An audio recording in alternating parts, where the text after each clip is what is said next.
दोस्तों मैंने सभी एयर कूलर्स को खरीद लिया, सभी डेजर्ट एयर कूलर्स को खरीद लिया और कई सालों के एक्सपीरियंस के बाद आज मैं ये वीडियो बना रहा हूं जिसमें आपको मालूम पड़ जाएगा कि कौन सा बेस्ट एयर कूलर है मार्केट में और कौन से बेस्ट एयर कूलर, एक तो नहीं हो सकता ना, कौन से एयर कूलर्स, कौन से डेजर्ट एयर कूलर्स और किस कैपेसिटी के, किस साइज में, कैसे ये काम करते हैं, कौन सी कंपनी का बेस्ट है, किसकी आफ्टर सेल सर्विस बढ़िया है, किस में फंक्शंस बढ़िया है, किस में हनीकॉम्ब कितनी थिकनेस का मिलने वाला है, किसकी मोटर बढ़िया है, किस में BLDC मोटर है, सब कुछ आपको इस वीडियो में मालूम पड़ जाएगा।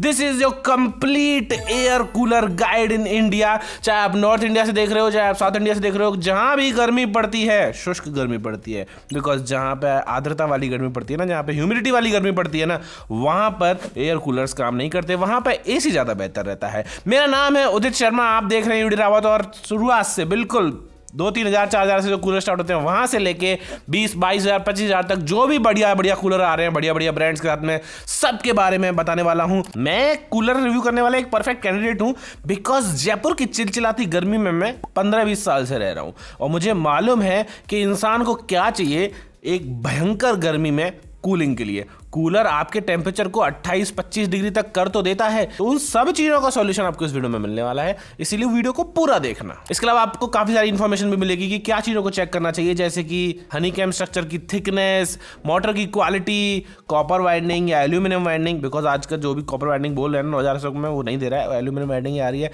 कॉपर वाइंडिंग बहुत कम कूलर्स में आती है, बहुत ज्यादा हाई एंड कूलर्स में। इसके अलावा ये भी इंपॉर्टेंट रहता है कि कूलर्स में कंट्रोल कैसे दिए गए हैं। कुछ कूलर्स में रिमोट कंट्रोल आता है, कुछ में नॉब कंट्रोल आता है, कुछ में दोनों आते हैं। नॉब कितने स्मूथ हैं ये सब भी मैंने देखा है, उसी की बाद में आपको बताऊंगा।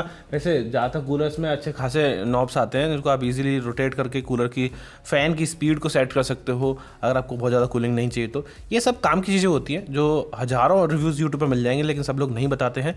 हम बता रहे हैं आपको बिकॉज वी वॉन्ट कि आपको अच्छे से अच्छा कूलर मिल जाए मार्केट में। तो ये सारी चीज़ें देखने वाली होती हैं जो आप देख नहीं पाते हो, हमने देखी हैं और आपको सब खरीदने के बाद, यूज़ करने के बाद ही आपको बताऊंगा कि कौन सा लेना चाहिए। कुछ सजेशंस भी इस वीडियो के लास्ट में आपको मिल जाएंगे। मेरा नाम है उदित शर्मा, आप देख रहे हैं यूडी रावत। Let's start. दोस्तों आप लोगों को बता दूं कि इस वीडियो में मैं करीबन 15 से 20 कूलर सजेस्ट करने वाला हूं।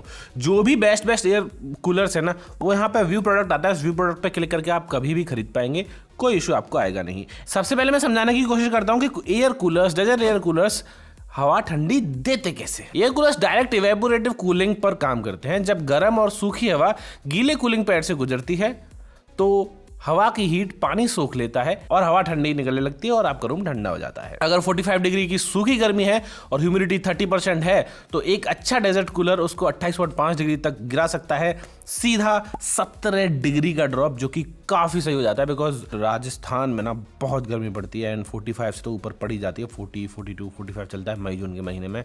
एंड उस गर्मी के लिए आपको डेजर्ट एयर कूलर जरूरी है अगर आप एसी नहीं लगा रहे हैं तो। लेकिन ध्यान रखने वाली बात है कि कूलिंग तभी होगी जब आपका क्रॉस वेंटिलेशन अच्छा है, जब ये पीछे से ताज़ा हवा ले रहा है, ब्लोअर जो होता है एयर कूलर के अंदर या फिर जो फैन है वो पीछे से ताज़ा हवा लेगा एंड सामने से भी आपको जो ठंडी हवा है उसको वेंटिलेट करना पड़ेगा निकलने के लिए, नहीं तो रूम में घुटन महसूस होगी एंड आपका रूम कूल भी नहीं होगा और ह्यूमिडिटी बढ़ती चली जाएगी अप टू 100% क्योंकि इवेपोरेशन रुक जाएगा। हमेशा कूलर को फ्रेश हवा के पास रखें और एग्जॉस्ट जैसे खुला दरवाजा या खिड़की हमेशा खुला रखें ताकि ठंडी हवा सर्कुलेट हो सके और पूरा रूम एकदम चिल्ड हो सके। मोटर की क्वालिटी, वॉटेज, BLDC मोटर है, ये सारी चीजें भी इंपॉर्टेंट होती हैं बिकॉज कूलर में अल्टीमेटली उसका दिल है उसकी मोटर। मार्केट में 2 टाइप्स की वाइंडिंग आती हैं, कॉपर और aluminium. Copper high and coolers में, महंगे कूलर में लेगी क्योंकि कॉपर वाइंडिंग महंगी होती है और ज़्यादा अच्छी चलती है, ड्यूरेबिलिटी बढ़िया रहती है, गर्म भी इतनी नहीं होती है, हीट जनरेट नहीं करती है।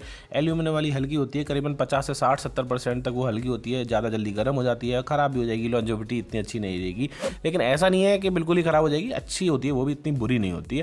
लेकिन प्राइस के हिसाब से मार्जिन्स भी तो निकालने हैं ना ब्रांड्स को। एक और सबसे बड़ा झूठ है कि ज्यादा वॉटेज मतलब ज्यादा कूलिंग, ये बिल्कुल गलत है। अगर आप एक छोटे से 150 स्क्वायर फीट वाले रूम में 300 वॉट से ज्यादा का कूलर लगा देंगे तो ऐसा नहीं वो डबल कूलिंग कर देगा, ना ना ना, ह्यूमिडिटी बढ़ाएगा और बिजली वेस्ट करेगा और कुछ नहीं होने वाला। देखो कूलर में एक और चीज इंपॉर्टेंट होती है, उनके पाइप्स की क्वालिटी, वो सिलिकन के हैं या फिर PVC के हैं, उनके हनीकॉम्ब वाली, पुराने जमाने में ग्रास वाले यूज होते थे, अभी सूखी घास वाले जो होते थे, अभी वो हनीकॉम्ब वाले आ गए। सेलुलोज से बना होता है, जो जब हवा आती है गर्म हवा वो उसमें सेलुलोज के पानी से थोड़ी सी ठंडी होकर निकल जाती है। बेसिकली सिंपल टेक्निकल टर्म तो यही है, लेकिन यूजुअली तो उसमें एवेपोरेशन होता है, dry bulb temperature, wet bulb temperature, बहुत सारी चीज़ें होती हैं। तो मैं आपको पूरा समझाने पे आ गया तो आपको 90% समझ में नहीं आने वाला, क्योंकि मुझे ही 5 बार पढ़ना पड़ा तब जाके समझ में आई ये चीज़ कि ड्राई वेट टेम्परेचर ये कैसे काम करता है, dry bulb temperature, wet bulb temperature. पुराने ज़माने में भी कूलर होते थे जो ग्रास वाले होते थे, सूखी घास वाले होते थे, वुड वाले होते थे, वो ना 1-2 साल में ख़राब हो जाते थे और वो वैसी कूलिंग नहीं करते थे जैसे नया कूलर करके देता था, और हर साल आपको बदलना पड़ता था। लेकिन ये हनीकॉम वाले काफ़ी सही होते हैं और इसमें आपको इशू नहीं आता, 3 से 5 साल तक ये कूलर्स आराम से चल जाते हैं। अभी ये हनीकॉम स्ट्रक्चर वाले पैड्स में सेलुलर से जो बनते हैं उसमें भी कैटेगरी आती है। एक होती है 5090 पैड्स की, 5 mm फ्लूइड्स होते हैं, ये बहुत घने होते हैं, टावर कूलर्स के सेंट्रीफ्यूगल ब्लोअर्स के लिए आते हैं। और दूसरा है 709 पैड्स, ये 7 mm फ्लूइड्स के होते हैं, ये एक्सियल फैंस के साथ बड़े डेजर्ट कूलर के लिए बढ़िया रहते हैं जहाँ हवा का प्रेशर ज़्यादा चाहिए। एक और बता दूँ पाइप्स का, सस्ते कूलर्स पीवीसी पाइप यूज होते हैं जो गर्मी और पानी से कड़क होकर टूट जाती हैं। नए अच्छे कूलर्स में सिलिकॉन ट्यूबिंग आती है जो थोड़ी सी बेहतर होती है, तो सर्च फॉर दैट। अगर सिलिकॉन ट्यूबिंग मिल रही है तो थोड़ा सा और बेहतर आपका कूलर की लॉन्जेविटी, ड्यूरेबिलिटी बढ़ जाएगी। चलो दोस्तों, कुछ टॉप ब्रांड्स के बारे में बताता हूँ, उनकी आफ्टर सेल सर्विस के बारे में बता देता हूँ कि कैसा मामला चल रहा है मार्केट में जो आप खरीद सकते हो। पहला है सिम्फनी, मार्केट लीडर है, इनकी आईपीओ टेक्नोलॉजी मस्त है और इनकी आफ्टर सेल सर्विस इंडिया में सबसे अच्छी है। क्रॉम्पटन भी है, ये अपने 100% कॉपर मोटर्स और ऑप्टिमस ओजोन सीरीज के लिए जाने जाते हैं, इन्वर्टर पर भी फ्लॉलेसली चलते हैं ये। तीसरा है बजाज, ये कूलर्स के मारुति हैं, बजट में रग्ड वोल्टेज झेलने वाले और गांव शहर दोनों के लिए बेस्ट हैं। और वोल्टास भी आता है, नॉर्थ इंडिया की सूखी गर्मी के लिए सॉलिड मशीन्स बनाते हैं जिसमें मोटर को जलने से बचाने वाला थर्मल प्रोटेक्शन भी होता है। ये थर्मल प्रोटेक्शन भी इंपॉर्टेंट होता है कि मोटर ज़्यादा गर्म हो जाए तो ऑटो कट हो जाए, कूलर बंद हो जाएगा, लेकिन आपका कूलर की मोटर ख़राब नहीं होगी।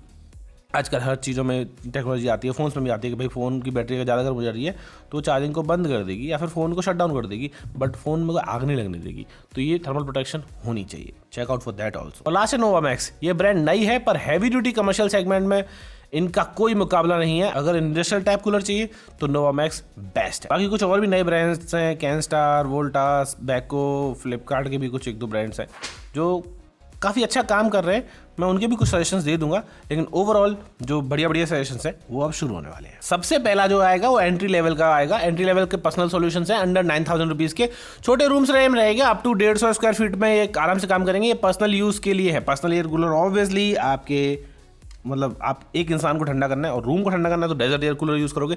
पर्सनल एयर कूलर करीबन 40 डिग्री तक टेम्परेचर में काम अच्छे से करेगा, ठंडा कर देगा ठीक ठाक। अगर आपके यहाँ पर टेम्परेचर 45 डिग्री तक जाता है तो डेजर्ट एयर कूलर आराम से ठंडा कर देगा, 28-26 तक ले आएगा। पहला कूलर है बजाज का प्लैटिनी PX97 टॉक्यू 36 लीटर वाला। ये इस बजट का अनडिस्प्यूटेड किंग है, रग्ड और कॉम्पैक्ट डिजाइन के साथ में आता है, कोई इसमें दिक्कत आपको आएगी नहीं, कुछ फीचर्स आपकी स्क्रीन पर आ रहे हैं। दूसरा है सिम्फनी का डायट 12T, ये 12 लीटर का कूलर है। 12 लीटर के कूलर बहुत ज़्यादा एक्सट्रीमली छोटे होते हैं, तो याद रखें इसको आपको बहुत ही ज़्यादा छोटे रूम में लगाना पड़ेगा। ये एक टावर कूलर है, छोटी जगह और कैबिन के लिए परफेक्ट रहेगा। क्रॉम्पटन जीनी नियो, ऑफिस डेस्क या पर्सनल कूलिंग के लिए ड्यूरेबल और वोल्टेज फ्लक्चुएशन को झेलने वाला ये कूलर भी काफ़ी अच्छा है। इसमें अभी आपको कई सारे ऑप्शंस मिल जाते हैं, वो सारे ऑप्शंस का मैं व्यू प्रोडक्ट में डाल दूंगा, वहां से आके खरीद सकते हो। चौथा है सिम्फनी का हाई कूल 31 लीटर वाला स्मार्ट टच पैनल, आई प्योर फिल्टर और स्लिक डिजाइन वाला प्रीमियम पर्सनल एयर कूलर है। इसके भी कुछ अलग अलग वेरिएंट्स आते हैं साइज के हिसाब से, जो भी है मैं आप डाल दूंगा डिस्क्रिप्शन में डिटेल्स, आपकी स्क्रीन पर भी आपको दिख रहे हैं इसके कुछ फीचर्स और डिटेल्स। लास्ट है ओरिएंट का इलेक्ट्रिक ड्यूरा चिल 40 लीटर्स का कूलर, डेंस हनीकॉम पैड्स के साथ में आता है, ये इन्वर्टर में भी काम करता है, एक अच्छा रिलायबल ऑप्शन है। ओरिएंट कंपनी भी अच्छी है, मैं बोल रहा था ना कुछ और भी कंपनी है, ओरिएंट तो बहुत पुरानी कंपनी है, ये भी अच्छे एयर कूलर्स बनाते हैं। तो ये थे कुछ ऑप्शंस, कुछ और भी ऑप्शंस हैं जो मैं सबको तो नहीं बता सकता ना, प्रोडक्ट्स में डले हुए हैं, आप वहां से आके खरीद सकते हो। अगली कैटेगरी पे चलते हैं 9000 से 15000 रुपए में। यहाँ एक कैटेगरी परफेक्ट है मिड रेंज सेगमेंट में, यहाँ पे आप आराम से अच्छे कूलर्स ले सकते हो, डेजर्ट एयर कूलर के भी कुछ ऑप्शंस खुल जाते हैं। पहला है सिम्फनी का diet 3D 55B BLDC technology वाला कूलर। ये एक BLDC कूलर है तो डेफिनेटली डायरेक्ट करंट मोटर से थोड़ा सा आपका एक्सपीरियंस और बेहतर रह जाएगा, साइलेंट मतलब देखो कूलर है तो साइलेंट तो नहीं रहने वाला, फैन की आवाज़ आएगी, मोटर की आवाज़ आएगी, लेकिन हाँ ये है कि थोड़ा बहुत साइलेंट हो जाएगा और एनर्जी एफिशिएंसी डेफिनेटली बढ़ने वाली है। दूसरा है क्रॉम्पटन का ऑप्टिमस 65 लीटर का 100% कॉपर मोटर है, ऑटो फिल फंक्शन मिल जाएगा और ऑटो ड्रेन जैसी प्रीमियम फीचर्स भी इसमें आपको मिल जाएगी। ऑटो ड्रेन और ऑटो फिल वाले फीचर्स भी इंपॉर्टेंट होते हैं, मैं आपको बता दूं। अगर जैसे टॉयलेट वाला सिस्टम होता है ना कि आपने पाइप कनेक्ट कर दिया, जैसे ही कूलर भर जाएगा वो ऑटोमेटिक बंद हो जाएगा वहाँ से, एंड जैसे ही खाली होगा ऑटोमेटिक बनने लगेगा सिस्टम। और ऑटो ड्रेन का फायदा ये रहता है कि मान लीजिए कूलर आप 2-4 दिन यूज़ नहीं कर रहे हो तो पानी को ड्रेन कर सकते हो ताकि मच्छर ना पनप जाए, आपको बैक्टीरियल ग्रोथ ना हो जाए, एंड वो हनीकॉम्ब भी लॉन्ग लास्टिंग रहेंगे, नहीं तो वो बैक्टीरियल ग्रोथ हनीकॉम्ब तक जाएगी, वो हनीकॉम्ब खराब हो जाएगा, फिर आपको नेक्स्ट ईयर रिप्लेस करना पड़ेगा। इसके बाद है बजाज MD 2020 या फिर DMH90 Neo। बड़े 90 लीटर टैंक और शानदार एयर थ्रो के साथ में आता है, बड़े स्पेस के लिए बैटल टेस्टेड कूलर है, कोई इशू नहीं आएगा, जबरदस्त कूलिंग करके देने वाला है। और एक और है वोल्टास का ग्रैंड 72, ये चौथे नंबर पे आएगा, हैवी थर्मल प्रोटेक्शन और बड़े टैंक कैपेसिटी के साथ, ये सॉलिड चॉइस है। और लास्ट है सिम्फनी का सुमो 75 XL, आई प्योर फिल्टर और साइलेंट कूलिंग देने वाला बड़ा कूलर। ये कूलर भी जोरदार है, सबकी डिटेल्स आपकी स्क्रीन पर आ ही रही है, सबके व्यू प्रोडक्ट भी आ रहा है, वहां से आके खरीद सकते हो। अब थोड़ा ऊपर चलते हैं, 15,000 रुपए से ऊपर हमें इंडस्ट्री वाला, मतलब जबरदस्त कूलिंग चाहिए बड़े एरिया के लिए, पूरे घर के लिए। देन आप जाएंगे नोवामैक्स रैम्बो 100 लीटर वाले की तरफ, 100% कॉपर मोटर वाली। ये ऐसी मशीन है जिसका वायलेंट एयर थ्रो आपको हैरान कर देगा, एकदम चिल्ड कर देगा पूरे घर को। दूसरा ऑप्शन है नोवामैक्स का सुमो 125 लीटर और 150 लीटर के ऑप्शंस, कमर्शियल स्पेसेस और आउटडोर टेंट के लिए एक्सट्रीमली पावरफुल एयर कूलर है, जो आपको पूरे ऑफिस के लिए या फिर पूरे बड़े ऑफिस के लिए या फिर आउटडोर में कूलिंग चाहिए। आउटडोर में ऐसे इतने ज़्यादा परफॉर्मेंस अच्छी होती नहीं कूलर्स की, लेकिन फिर भी टेंट वगैरह के लिए चाहिए तो ये काफ़ी अच्छी कूलिंग करके दे देगा। एंड लास्ट है वोल्टास का जेटमैक्स, रिलेंटलेस परफॉर्मेंस, नॉर्थ इंडिया की लू और ड्राई हीट को आराम से बीट कर देगा एंड कोई इशू नहीं आएगा। ये कुछ 15 एयर कूलर्स थे, इनमें अलग अलग लीटर के ऑप्शंस में डालो, थोड़े और ज़्यादा हो सकते हैं, लेकिन सबके लिंक मैं यहाँ पे व्यू प्रोडक्ट में डाल रहा हूँ, डिस्क्रिप्शन में डाल रहा हूँ, वहाँ से चेकआउट कर सकते हो। एंड याद रहे ये सारे टेस्टेड हैं, बहुत रिसर्च करने के बाद बनाया हूँ मैं, कुछ कई सालों से कूलर्स को यूज़ कर रहा हूँ। हिंदवेयर को भी कूलर्स अच्छे आते हैं, कुछ हिंदवेयर के भी मैं ऑप्शन दे दूंगा। यहाँ पे मैंने हिंदवेयर को जोड़ा नहीं है, लेकिन हिंदवेयर के भी काफ़ी अच्छे कूलर्स मार्केट में अवेलेबल हैं। Hindware, symphony, Bajaj, Voltas, Beko and और भी हैं भाई, और भी बहुत सारे हैं, कैनस्टार। ये सबके बारे में बताता तो बहुत लंबी वीडियो जाती, लेकिन हाँ कुछ मैंने अच्छे चूज़ किए हैं। और हिंडवेयर की भी 1-2 ऑप्शंस मैं डिस्क्रिप्शन डाल रहा हूँ, हिंडवेयर भी अच्छे कूलर्स बनाता है, ऐसी बात नहीं है। मेरा नाम है उदित शर्मा, अगर आप चैनल पर नए हैं तो सब्सक्राइब जरूर कर लेना, ऐसी और वीडियोस आपको मिलती रहेंगी। एंड कुछ भी इन्फॉर्मेटिव लगा हो या फिर कोई भी सवाल हो कूलर्स के मामले में तो कमेंट जरूर करें। And thank you for watching, bye bye.